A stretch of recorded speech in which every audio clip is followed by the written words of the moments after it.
And so I just want you to imagine that it's 1972 or thereabouts. So we're wearing bell bottoms. We have bad hair.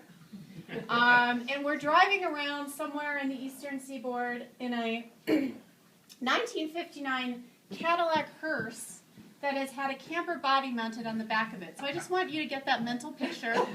Okay, black hearse, camper body on the back, okay? Driving around. And we've pulled over to the side of the road because there's a historical marker that my father has spotted. And so he's dragged us out of the camper, and we're standing and we're reading this historical marker.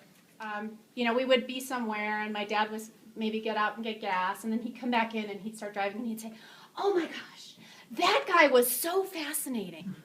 The guy," and we're like, "Who?" "The guy who pumped our gas." "What?" And he'd start telling us about how he was a hunter, or how he loved ducks, or how he loved something else. And we'd think, "Dad, we don't care. Some guy a gas guy."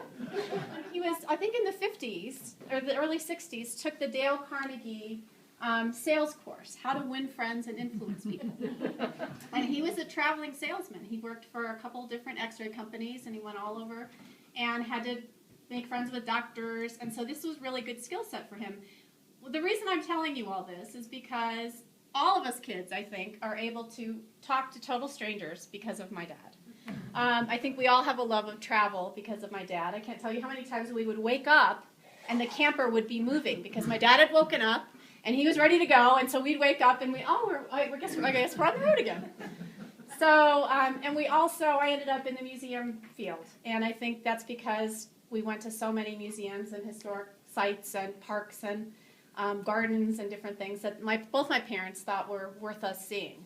And I didn't value it when I was 10 and 12 and 14, but when we had our American history class in 10th or 11th grade, I had been to every single place that we studied that year, and most of my classmates had not been more than an hour away. So I just want to thank you for all the things that you taught us and all the ways that you cared for us for so many years. So here's my dad.